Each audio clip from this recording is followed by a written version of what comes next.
Hello, everyone, and welcome again to Unfound's podcast channel. I am Unfound's host, Ed Densel. If you are not yet a subscriber to this channel, please consider doing so. And as you are watching this video, please give it a nice like, the thumbs up on whatever device you are using. As the title says, this will be an analysis for the disappearance of Renee Lamanna, a young woman who disappeared from Ocean City, New Jersey on January 8th, 1994. And this is a disappearance we covered during the summer of 2018, so approximately 2.5 years ago. Feels like yesterday. And Renee's sister, Margaret, was the guest. What you are looking at down here at the bottom of the screen is the approximate area of where the disappearance started. If you will remember, Renee was had some mental issues. And what happened was Margaret and a male family friend had gotten Renee and taken her out to Margaret's house right out here in Ocean City, New Jersey, not Maryland, Ocean City, New Jersey, which very close to the beach, if not right on the beach, as a way to get her to relax, see if they could, get her under control, Renee under control. And what happened, though, is she managed to escape the house and ran out, and with her sister and this guy just steps behind her, but somehow Renee was able to evade them, never to be seen again. If you will go back and listen to that episode, Margaret believes that Renee was sighted several times after this night. In fact, just a couple hours later, this is why I have Summers Point on this map. Allegedly, a couple hours later, a woman who was a bartender at a bar who knew the Lamanna family says that Renee had gone in here for a little while, then left. And then months after that, allegedly, Renee was seen on a subway in New York City, and then after that, even longer after that, she was allegedly seen at a car dealership back in New Jersey somewhere. Unfortunately, there is no video or anything else to back up those sightings. And I want you to know, before I get into this, that Margaret and I do differ on this particular disappearance. I think that I've been on the record. I think I've talked about this before. I tend to highly doubt these sightings, whereas Margaret is inclined to believe them. And kind of Renee's case is one of those ones that I kind of always state that sightings just a few even hours after the accepted disappearance time or date, whatever hour, are usually very suspect. And I'm going to go through that once again just to give my side of it. But once again, the disappearance starts down here. Renee is down at her sister's place. She managed to escape somehow, ran out into the street. Margaret, this man, go after her. They can't find her. All they do is find it, whether it was a bathrobe or a jacket, out in the street that goes past their house. Looked around, driving up and down, no sign of her, never seen again. But, as I just told you, allegedly a couple hours later, Renee was seen at a bar up here in Summers Point. And you can see by these couple different boxes here, doesn't take too long to drive there from Wesley Avenue to Summers Point. 11, 12, 13 minutes, of course, depending on the route. And Margaret is under the belief that once Renee took off into the streets of Ocean City, which is right here, somebody picked her up, and that's how she got over to Summers Point.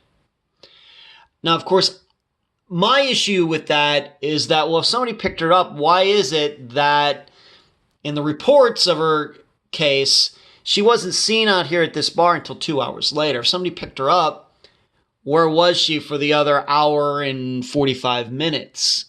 I don't know.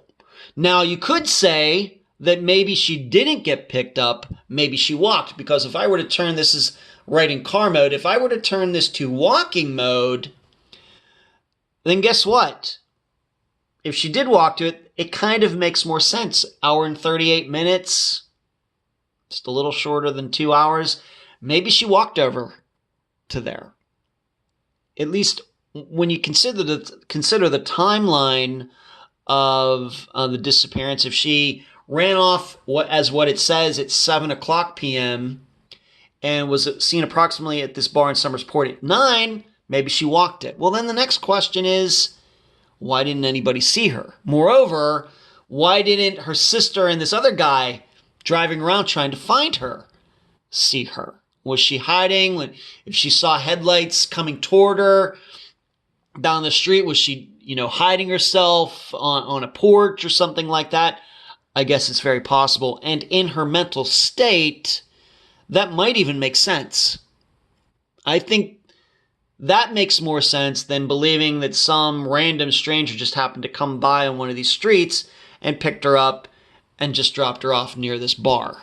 Because once again, that person, 27 years, has never come forward. And then we did just pass the 27th anniversary of her disappearance, January 8th. So that's a little bit of a stumper. And the next question is, well, if this woman saw her in this bar, it was a Saturday night. January 8th, 1994 was a Saturday night. I'm sure this bar was packed. Why is this bartender the only person who claims she saw Renee in that bar? That's also a little hard to understand. And I'm not going to talk about those other two sightings because they are not relevant to this map that I'm showing on here. This is a map analysis, not an entire, case analysis. But this does bring up, moving on to the next point about this, is it's weird that recently we've discussed in these map analyses Tiffany Daniels, who disappeared near a body of water near the Gulf of Mexico. And then even more recently, J.R. Mullihan, who disappeared in North Carolina after seemingly, if you want to believe that, seemingly driving from Norfolk, Virginia to North Carolina, 2-hour drive, and his truck was found on the beach there, and he was never seen again. So just recently, in doing these videos, we had 2 other disappearances where people seem to have disappeared near a body of water. There are people out there that don't believe Tiffany Daniels really did drive her truck or van or SUV out to that parking lot by the Gulf. And there are people for J.R. Mullihan's disappearance, even including his wife Julie, who believe that he did not drive his truck out onto the beach in North Carolina. So it's still up to interpretation. But one thing we cannot argue with is that certainly Renee Lamanna was here on this block at this house, very close to this body of water, the Atlantic Ocean, and disappeared somewhere for there. But like those others, she was on an island. And how is it that people can go missing on an island? And this is what I see when I look at this. As you can see, Ocean City, New Jersey, houses everywhere. This is the first thing that a lot of people living there, even back in 1994, people love living near the beach. Don't I know? And this is one point that makes it a little confusing. If Renee was walking the streets of Ocean City, New Jersey, how did nobody see her? How did nobody even comment? Well, yeah, I saw this woman kind of stumbling down the street. She was running. She looked afraid. That's never happened in the last 27 years. And that's, I think, led her sister Margaret to believe that, well, she must have got picked up. That's why nobody saw her. Okay. But what I see here, besides all of these buildings, is that you do have a lot of marsh areas. You start going, you have a golf course there. I don't even know if it was there in 1994. But you have these areas are essentially, they're not deep water areas. You can see how shallow they are. And I'm guessing there's no fences or anything like that. And actually, when you look at the non-Atlantic City side of this of Ocean City, New Jersey. You can see this is the Atlantic Ocean over here. You can see a lot of areas that are marshes, something like that. And to my knowledge, I really don't know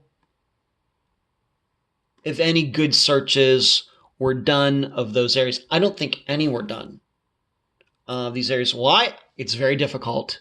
I'm not going to criticize necessarily anybody for not doing that, but it just seems to me that if a woman disappears in this area, knowing that she could be paranoid, doesn't want to be around people. I mean, running from her own sister who was trying to help her, I think that says a lot. And she could have run anywhere. And this is why also, would she run away from her sister but then jump in a car with a stranger? This is why when looking at this map and looking at the totality of it, along with even this first sighting up here in Summers Point, I think being questionable because only one person of many said she saw her.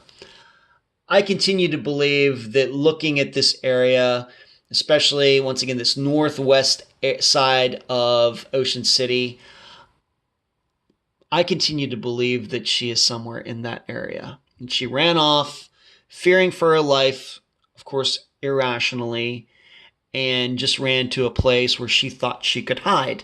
Maybe in these marshes. And we have to remember, it's January in New Jersey. It's cold. It's not Minnesota, but New Jersey gets snow and it gets cold and everything too. And of course, near the water, it's going to be it's going to be windier, etc.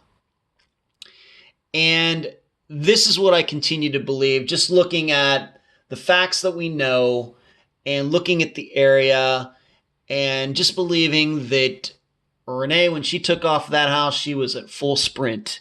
And here's what I think I know. Even though her sister Margaret and that other guy went after her, I'm guessing they weren't at a full sprint because they wouldn't know where to run if they can't see her. You come out and you don't see her, well, the first thing you do is you stop. You look up the road, you look down the road, you kind of look around. Well, all the time you're standing there and looking, the person you're trying to find is running full speed the opposite direction.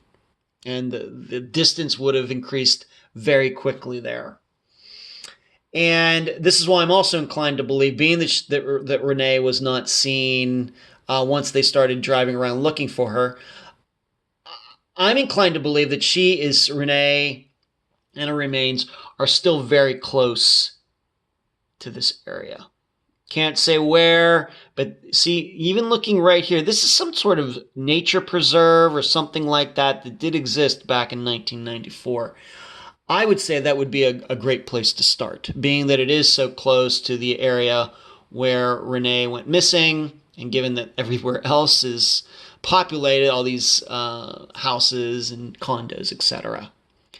But that is a map analysis of the disappearance of Renee Lamanna. Once again, a disappearance we covered about 2.5 years ago, and Renee's sister Margaret was the guest.